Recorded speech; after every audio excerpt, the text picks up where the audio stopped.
अल्हम्दुलिल्लाहि रब्बिल आलमीन वस्सलातु वस्सलामु अला रसूलिहिल करीम नबीना मुहम्मद व अला आलिहि व अस्हाबिहि अजमईन व मन तबिअहुम बि इहसानिन इला यौमिद्दीन अम्मा बाद।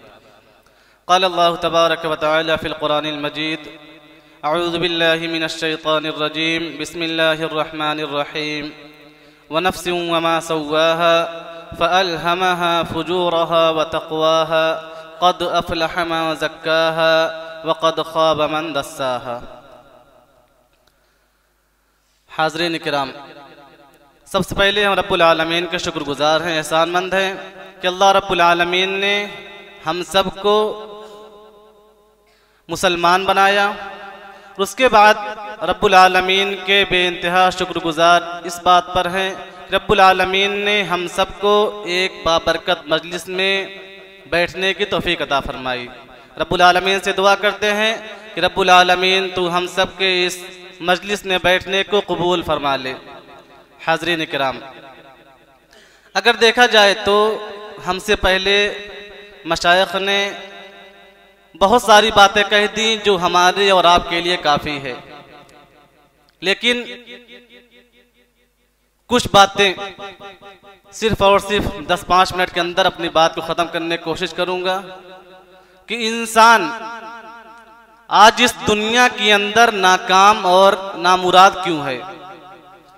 अगर देखा जाए तो इंसान मस्जिदों में आके नमाजें पढ़ रहा है, नवाफिल रोजे रख रहा है, फर्ज रोजे रख रहा है, या इसी तरीके से और भी जो दीनी काम है, जो इबादत है, उन तमाम इबादत को सरअंजाम दे रहा है। उसके बावजूद इंसान नाकाम नामुराद नजर आ रहा है। उसकी बहुत सारी वजूहात हैं। उनमें सबसे पहली वजह कि मैंने कुरान मुक़द्दस के अंदर से सूरतुश शम्स के 4 आयतें पढ़ी आपके सामने। अल्लाह ने इरशाद फरमाया कि व नफ्सिन व मा सव्वाहा, कसम है नफ्स की और उसके बनाने वाले की। उसके बाद अल्लाह ने फरमाया कि इस नफ्स के अंदर अल्लाह ने 2 पहलुओं को रखा है। पहला पहलू नेकी का और दूसरा पहलू बुराई का। पहला पहलू खैर का और दूसरा पहलू शर का। अब इंसान के इख्तियार में दे दिया गया कि इंसान किस तरफ अपने आप को ले जाना चाहता है। इंसान अपने नफ्स की तरबियत किस अंदाज में करे कि वो इंसान कामयाब हो जाए।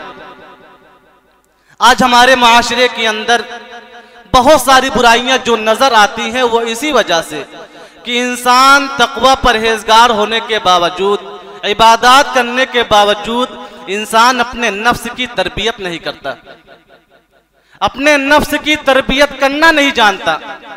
अगर इंसान अपने नफ्स की तरबियत कर ले, अपने अरमानों की कुर्बानी दे दे, तो सारे मसाइल हल हो जाएंगे।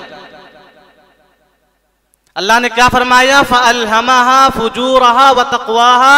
एक नफ्स के अंदर 2 पहलू हैं, नेकी करने के भी और बुराई करने के भी। क़द अफ़लह मन ज़क्काहा, जिसने नेकी की, अपने नफ्स को पाक किया, अपने नफ्स की तरबियत की, अपने नफ्स की इस्लाह की, वो कामयाब हो गया। क़द अफ़लह, वो फलाह पा गया, नजात पा गया। वक़द ख़ाब मन दस्साहा, और जिसने अपने नफ्स पर कंट्रोल नहीं रखा, अपने अरमानों की कुर्बानी नहीं दी, मन दस्साहा, तो वो नामुराद हो गया, नाकाम हो गया। इससे ये मालूम होता है कि इंसान अपने नफ्स की तरबियत करना नहीं जानता।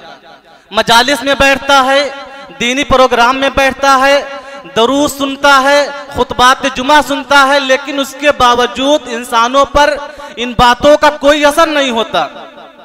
वजह यही है कि इंसान की जो अपने नफ्स हैं, जो करतूत हैं, या इसी तरीके से जो अरमाने हैं, वो इंसान पूरा करना चाहता है, नफ्स की तकमील करना चाहता है।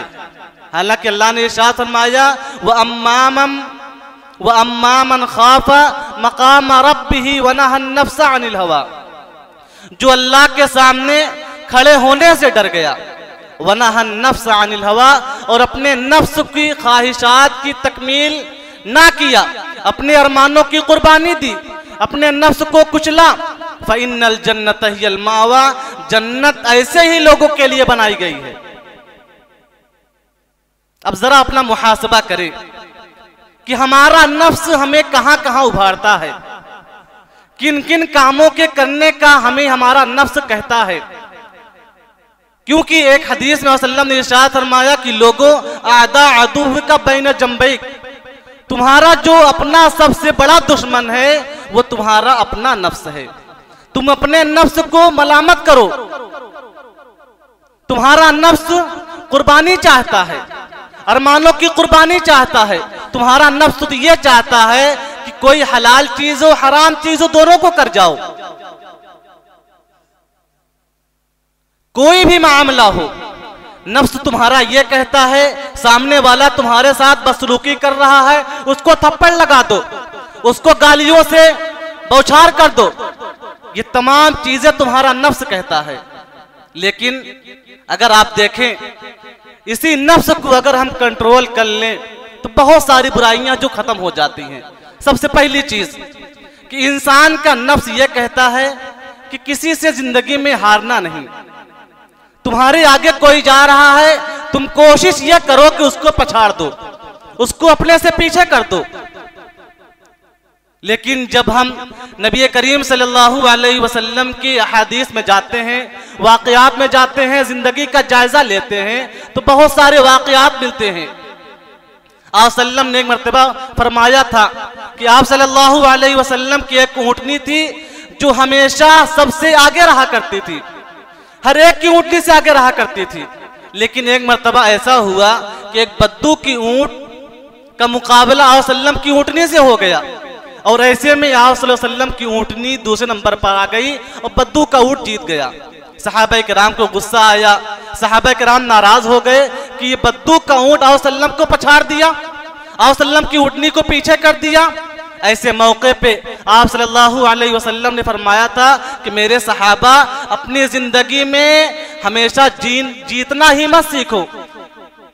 शरीयत का ये कानून है, अगर अल्लाह रब्बुल आलमीन किसी इंसान को या किसी चीज को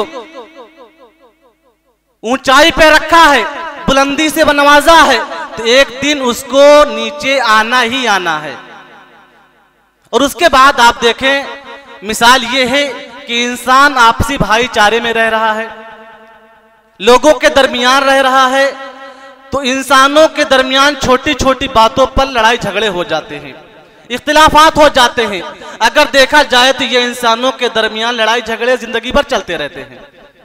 इंसान बात नहीं करना चाहता, क्यों? मैं छोटा हो जाऊंगा, मैं उससे नीचा हो जाऊंगा। मैं उससे नीचा क्यों? मैं भी तो बड़ा हूं, मैं एक बड़े खानदान का लड़का हूं, मेरे पास मालो दौलत है, अल्लाह ने सब कुछ नवाजा हुआ है, मैं कैसे उससे आगे मिल लूं, कैसे उससे बात कर लूं?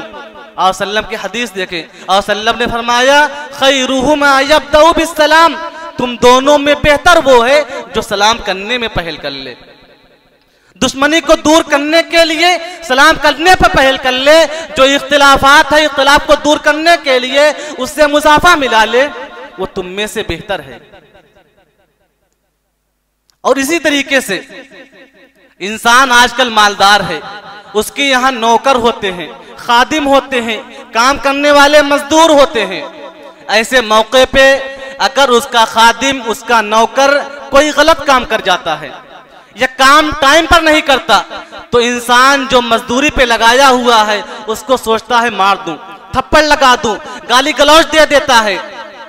कभी इंसान ऐसे मौके पे अपने नफ्स की कुर्बानी देना नहीं चाहता। नफ्स, ये अरमान, अगर इंसान इसकी कुर्बानी दे दे तो यहां से लड़ाई झगड़ा ही खत्म हो जाए। ये नफ्स कहता है गुस्से का इजहार किया जाए, नफ्स गुस्से का इजहार कराता है, इंसानों का कंट्रोल जो जबान का होता है वो दूर हो जाता है। आप देखें, एक मर्तबा का वाकया है, हज़रत उक़बा रज़ी अल्लाह ताला अन्हु आप सल्लम के पास पहुंचते हैं और कहते हैं कुल्तु या रसूलल्लाह सल्लल्लाहु अलैहि वसल्लम, मैंने कहा ए अल्लाह के रसूल सल्लल्लाहु अलैहि वसल्लम, मन नजात, नजात किसमें है, कामयाबी किसमें है, फलाह किसमें है? आप सल्लम ने फरमाया अमसिक अलैका लिसानका, कि मेरे सहाबा तुम अपनी जबान को कंट्रोल में रख ला, इसमें तुम्हारी निजात हो जाएगी। और बहुत सारी हदीस है, उसमें नहीं जाना चाहता। मुख्तसरन कहना यह है कि इंसान अगर अपने जबान को अपने गुस्से की कुर्बानी दे दे तो बात खत्म हो जाती है, माशरे में फितने फसाद ना आएंगे। इसी तरीके से हजरात, एक वाकया, अबू बकर सिद्दीक रजी अल्लाह ताला अन्हु जलीलुल कद्र सहाबी हैं, खलीफा अव्वल आप सल्लल्लाहु अलैहि वसल्लम के सबसे चहेते साथी अबू बकर सिद्दीक रजी अल्लाह ताला अन्हु एक मर्तबा एक कोने में बैठकर अपनी जबान को पकड़ के उसको कह लीजिए कि अजाब दे, सजा दे रहे थे। किस बिना पर? हज़रत उमर रजी अल्लाह ताला अन्हु उधर से गुजर रहे थे और कह बैठे, ऐ उमर, ये तो अबू बकर सिद्दीक, ये तुम क्या कर रहे हो? अपनी जबान को हलाकत में डाल रहे हो, अपनी जबान को तकलीफ दे रहे हो।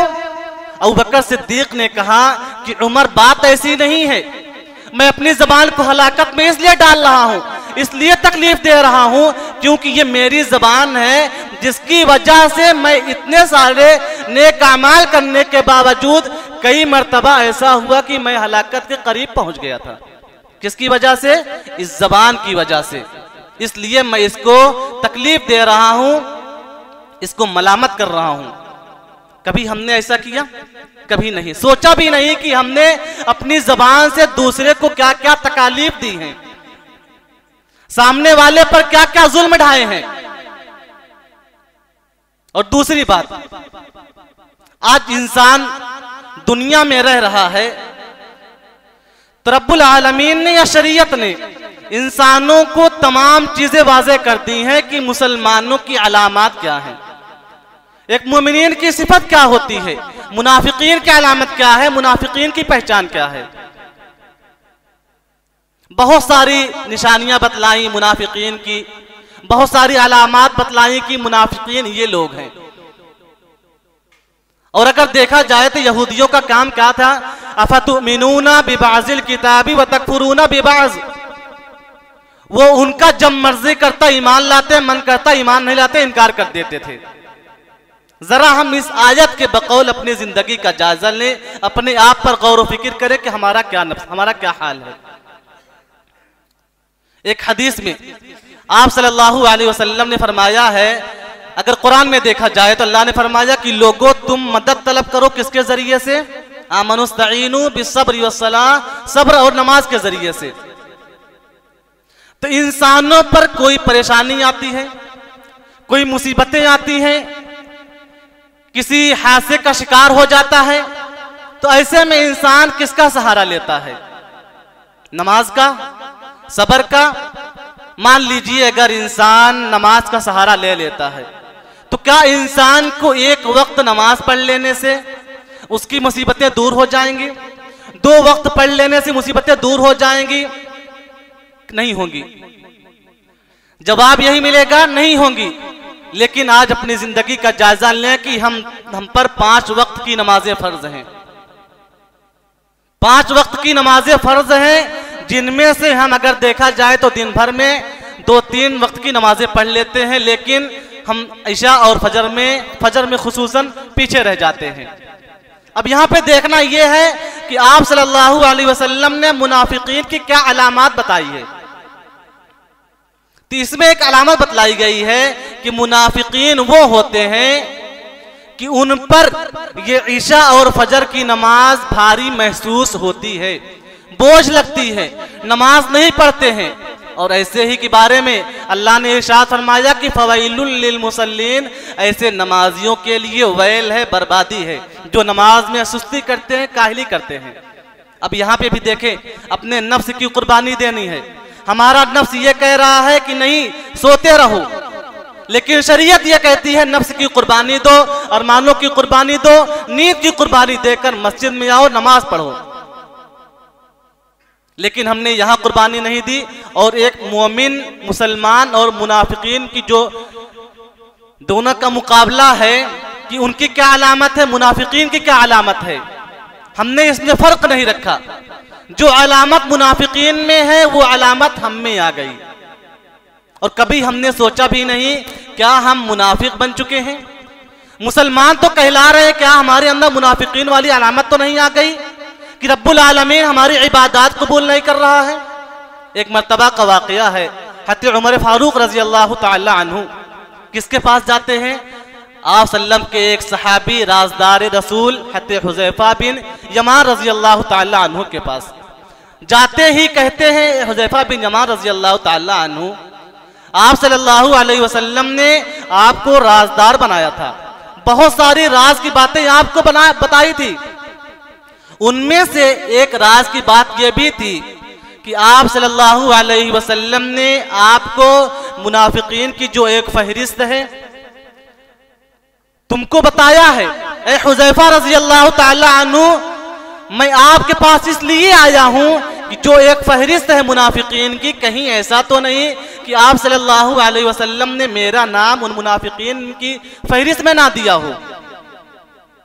हज़रत उमर फारूक रज़ी अल्लाह ताला अन्हु है, याद रखिए उनकी फजीलत किसी से मख्फी नहीं है, हर कोई जानता है उनका मकाम क्या है। हदीस में आया लौकान नबी यबादी लकाना उमर, आप सल्लम ने फरमाया कि अगर मेरे बाद नबूवत का सिलसिला चलता रहता तो यही मेरे बाद अगर कोई नबी बनाया जाता तो उमर रजी अल्लाह ताला अन्हु होते। और वो क्या कह रहे हैं कि हुज़ैफा, क्या मेरे नाम उस लिस्ट में तो नहीं है जिस लिस्ट को तुम्हारे सामने पेश किया वसल्लम ने कि ये मुनाफिकीन है? अगर ऐसा हो तो मैं अपने आप की इस्लाह कर लूं, अपने नफ्स की इस्लाह कर लूं। हज़रत उमर फारूक रज़ी अल्लाह ताला अन्हु कौन है? वो सहाबी हैं जिन्हें दुनिया में ही आप सल्लम ने जन्नत की खुशखबरी सुना दी है, और हम तो जिंदगी में दिन भर में नहीं मालूम कितने गुनाह कर बैठते हैं, उसके बावजूद अपने नफ्स को कोसते नहीं। एक दो बात और बयान करके बात खत्म करता हूं कि कभी हमने अपने नफ्स का मुहासबा नहीं किया कि हमारे सामने कोई परेशानी आ जाती है, घरों में लड़ाई झगड़े हो जाते हैं, रास्ते में जा रहे हैं कोई हादसा हो जाता है, या किसी भी शक्ल में रब्बुल आलमीन की तरफ से हमारे ऊपर परेशानी लाहिक हो जाती है, तो ऐसे में अपना हम मुहासबा नहीं करते कि कहीं ऐसा तो नहीं हमारे नफ्स की कमी की वजह से आज हम हलाकत के करीब पहुंच गए, मैं अपने नफ्स की कमी की वजह से हमारे ऊपर मुसीबतें आ गई। एक इमाम है मोहम्मद बिन सिरीन रहमतुल्लाह अलैह, उनका नजरिया क्या था मुहासबा नफ्स का, किस तरीके से अपने नफ्स को मुहासबा किया करते थे। वो ये कहते हैं कि जब मैं अपने घर में दाखिल होता था, और दाखिल तो रोज होता था, जाता तो घर में रोज था, लेकिन कभी कभी ऐसा होता कि हमारी और हमारी बीवी के दरमियान कोई किसी बात पे नोक झोंक हो जाती, लड़ाई झगड़े हो जाते, इख्तिलाफ हो जाते, तो ऐसे में मैंने कभी अपनी बीवी का दोख नहीं दिया, अपनी मोहतरमा का दोख नहीं दिया, बल्कि अपने नफ्स को कोसा, अपने नफ्स को मलामत किया कि हाँ वाकई में हमसे कोई गलती हुई है, हमारे नफ्स से कोई गलती हुई है, जिसकी वजह से अल्लाह ने हम दोनों के दरमियान ये इख्तिलाफ डाल दिया, लड़ाई झगड़े की नौबत आ गई एक नफ्स की वजह से। इसी तरीके से उन्हीं का एक और वाकया वो बयान करते हैं कि जब मैं जाता दूध दूहने के लिए, जब मैं जाता दूध दूहने के लिए गाय या भैंस का किसी चीज का भी, तो होता क्या था कि हमेशा भैंस वो गाय अच्छे से दूध दे देती, लेकिन बिल इत्तिफाक जैसे आज हम देखते हैं कभी कभी गाय लात मारती है, दूध नहीं दूहने देती। तो हुआ यह कि एक दिन बयान करते हैं कि हमारी गाय ने लात मारा और दूध नहीं दूहने दिया, जो दूध दूहा भी था वो भी सब गिर गया। तो ऐसे में मैंने गाय को नहीं पीटा, गाय को नहीं मारा, गाय को नहीं कोसा, अपने नफ्स का मुहासबा किया कि हाँ वाकई में ये मेरे नफ्स की कमी है, मुझसे कोई गलती हुई है जिसकी वजह से गाय मुझे लात मारी है। ये हमारा और आपका हाल होना चाहिए मेरे भाइयों। और उसके बाद एक बहुत बड़ी खराबी हमारी और आपकी ये है कि हमने नेक अमल तो किया, हमने नेक अमल तो किया, लेकिन उस अमल की कदर नहीं की, उस अमल की जो कदर करनी थी उसको पहचाना नहीं। तो हुआ क्या, हमने जो नेक अमल किया उसको जाये और बर्बाद कर दिया, उसको जाये और बर्बाद कर दिया। बहुत सारी वजूहात हैं, उनमें नहीं जाना चाहता, सिर्फ और सिर्फ एक कमी बयान करता हूं। कि इंसान आज तकवा परहेजगारी अता करता है, मुत्तकी होता है, नमाजें पढ़ता है, जिक्र व अज़कार करता है, लेकिन उसके बाद इंसान के दिल में यह रहता है कि सामने वाला मेरी तारीफ कर दे, सामने वाला मेरी अच्छाई बयान कर दे, मैं लोगों की नजरों में मुत्तकी बन जाऊं, लोगों की नजरों में अच्छा बन जाऊं, परहेजगार बन जाऊं, लोग मुझे नमाजी कहने लगे। और आपको बताऊं यही हाल यहूदियों, नसरानियों, अहले किताब का था। वो क्या कहते थे? अलम तरा इलल लदीना युज़क्कून अनफुसहुम बलिल्लाहु युज़क्की मन यशाउ वला युज़लमून फतीला। अल्लाह ने कहा प्यारे नबी, ए पैगंबर, क्या आप लोगों को देखते नहीं है कि किस तरीके से वो अपने आप की पाकीज़गी बयान करते हैं? अलम तरा इलल लदीना युज़क्कून अनफुसहुम, अपने नफ्स का तज़किया करते, पाकीज़गी बयान करते हैं कि मैं पाकीज़ा हूं। अहले किताब कहा करते थे नहनु अबनाउल्लाहि व अहिब्बा, हम तो अल्लाह के बेटे हैं, अल्लाह हमसे मोहब्बत करता है। अगर अल्लाह हमें सजा भी देगा, लन तमस्सनन नारु इल्ला अय्यामम मादूदा, हमने जो 40 दिन बछड़े की पूजा की थी, उसकी इबादत की थी, अल्लाह रब्बुल आलमीन अगर सजा दिया तो सिर्फ और सिर्फ 40 दिन जहन्नम में डालेगा, उसके बाद निकाल के जन्नत में डाल देगा, हमें सजा नहीं देगा। और अगर देखा जाए तो उनकी जिंदगी के शबो रोज, लैलो नहार अल्लाह की नाफरमानियों में गुजरा करते थे।